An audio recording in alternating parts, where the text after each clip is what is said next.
twongeye kubaha ikaze mu makuru agezweho akomeje gusohoka kuri izi tariki 12 z'ukwezi kwa kabiri umwaka wa 2024. Igisirikare cya M23 kimaze gusenya bimwe mu birindiro bikomeye by'igisirikare cya Repubulika ya Demokarasi ya Kongo n'abafatanya bikorwa bayo. Ibirindiro byari biherereye mu kibaya ho muri teritware Nyiragongo akomeje kubera imirwano ikaze, aho iki gisirikare cya Repubulika ya Demokarasi ya Kongo ikomeje kwifashisha bimwe mu bibunda by'imisada kirekurira ibisasu bya muzinga ku birindiro by'igisirikare cya M23.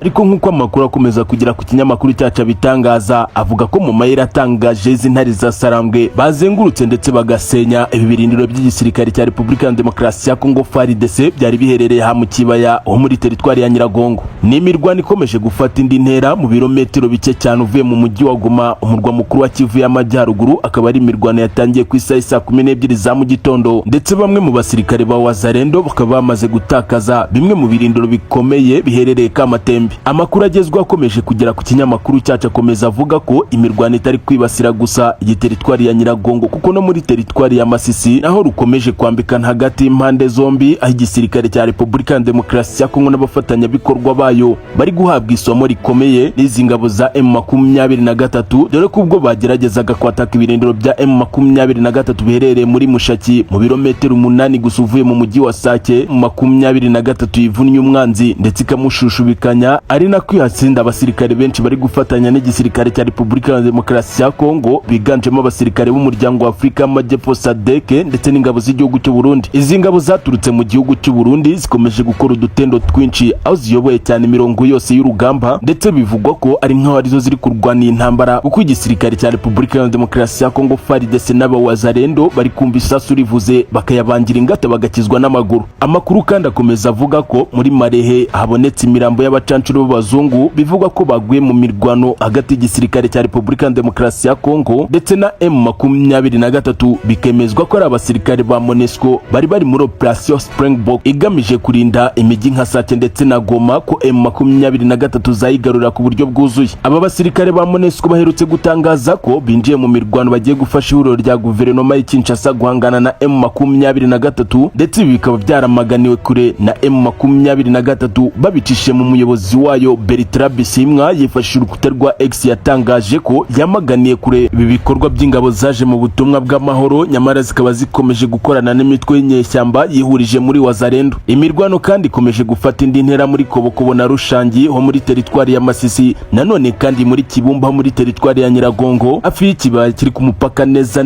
wa Repubulika ya Demokarasi ya Kongo ndetse n'u Rwanda. Harumvikana urusaku rw'imbunda nini n'intoya, aho bivugwa ko M23 yabaye ibamba ndetse iri kugenda isatira udusozi twari twese tayeho imbunda z'imisada z'igisirikare cya Repubulika ya Demokarasi ya Kongo. Imbunda zari zikomeje gucucumurira umuriro w'ibisasu mu misozi ya Nyundo, Truazantene ndetse no ku mabere y'inkumi ahari ibirindiro by'igisirikare cya M23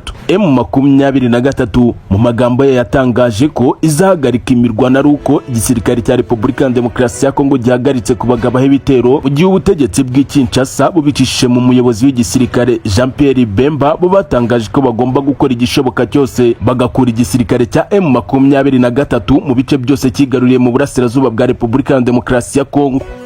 M23 ikomeje guha isomo rikomeye ihuriro rya guverinoma y'i Kinshasa rigizwe na FARDC, FDLR, abacancuro b'abazungu, ingabo zaturutse mu gihugu cy'u Burundi, tutibagiwe kandi ingabo z'umuryango wa Afrika y'Amajyepfo SADC ziganjemo igisirikare cya Tanzania ndetse n'ingabo zo muri Afrika y'Epfo. Umuvugizi wa M23 mu bya politike Lawrence Kanyuka yifashishije urukuta rwa X amaze gutangaza ko igisirikare cya Repubulika ya Demokarasi ya Kongo n'abafatanya bikorwa bayo bakomeje ibitero byabo muri Nturo, Yerusalemu ndetse na Nkingo n'ibindi bice byose bizengurutse aka gace, ndetse bikavugwa ko iki gisirikare kiri kwifashisha bimwe mu bibunda by'imisada birekurira ibisasu bya muzinga muri ibi bice bivugwa ko bituwe n'abaturage b'abasivile, ari nako kandi bakoresha zimwe mu ndege z'intambara zitwarwa zidafite abapilote. M23 kandi biravugwa ko yamaze kwigarurira ibice bitandukanye birimo agace ka Katiru, ni mu gihe n'abawazalendo nabo bigamba gufata Ruhunda. Amakuru akomeza kugera ku kinyamakuru cyacu avuga ko mu gihe imirwano ikomeje kumera nabi mu gace ka Kibumba muri teritwari ya Nyiragongo, inyeshyamba za M23 zamaze kwigarurira agace gashya zigakuye mu maboko y'igisirikare cya Repubulika ya Demokarasi ya Kongo ndetse n'abafatanya bikorwa bayo.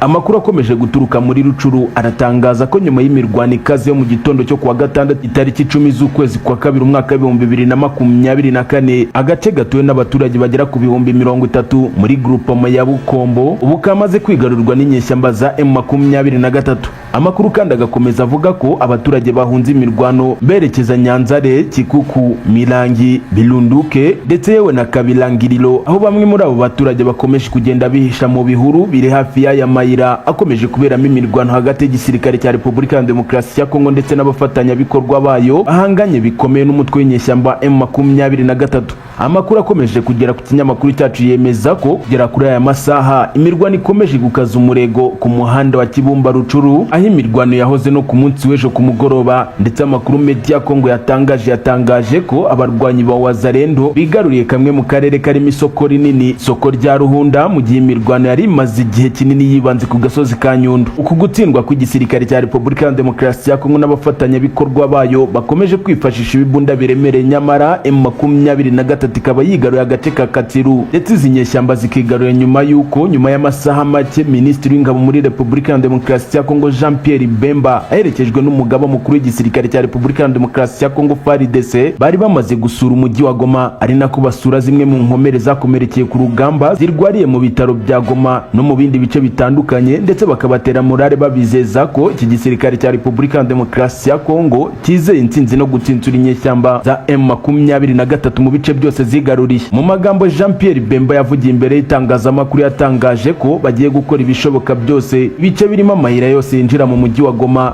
teritwari za Rucuru, Masisi ndetse na Nyiragongo, aho M23 ibarizwa hose bakayishushubikanya bakongera kubohora Kongo y'Amajyaruguru.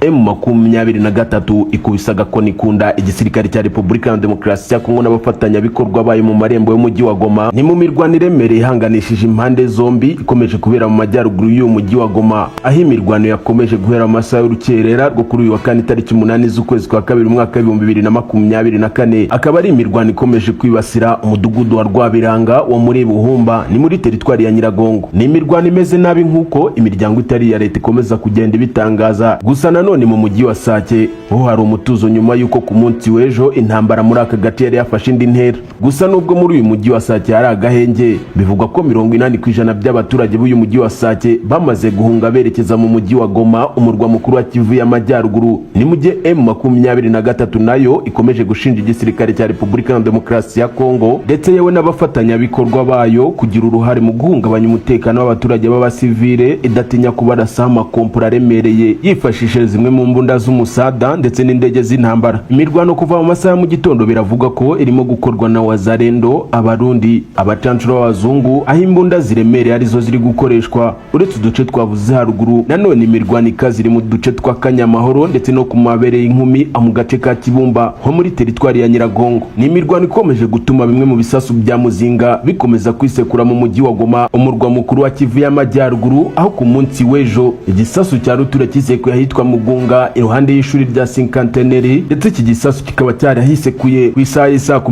12:20 za mu gitondo, byatumye abaturage benshi bahunga, abandi benshi bagahurura bakaza gushungera. Amakuru yageze ku kinyamakuru cyacu yemeze neza ko iki gisasu kubwo mahirwe cyaguye ahantu hitaruye adatuwe n'imbaga nyamwinshi, ndetse bikemezwa neza ko nta muntu n'umwe cyahitanye. Ariko ubwoba ni bwose muri uyu mujyi ku baturage bakomeje kubona ku isaha iyo ariyo yose ubuzima bwabo bwajya mu kaga kubera intambara ihanganishije igisirikare cya Repubulika ya Demokarasi ya Kongo ndetse n'umutwe w'inyeshyamba M23. Ibi bisasu bikomeje kuraswa, igisirikare cya M23 kibicishe kuri perezida wa Bertrand Bisimwa yavuze ko ibisasu biri kuraswa biva mu gisirikare cya Repubulika ya Demokarasi ya Kongo, ndetse hakana yivuye inyuma ko bitari kuva mu birindiro bya M23 kuko avuga ko intego yaba ari ukurinda ubuzima bw'abasivile atari ukubashyira mu kaga. Yakomeje avuga ko kubijyanye n'iraswa ry'ibi bisasu guverinoma ya Kinshasa ikwiye kuryozwa ibikomeje kwangizwa n'ibi bitero biri kugarurwa ku batuye muri teritwari za Rucuru, Masisi ndetse na Nyiragongo ndetse yewe n'umujyi wa Goma.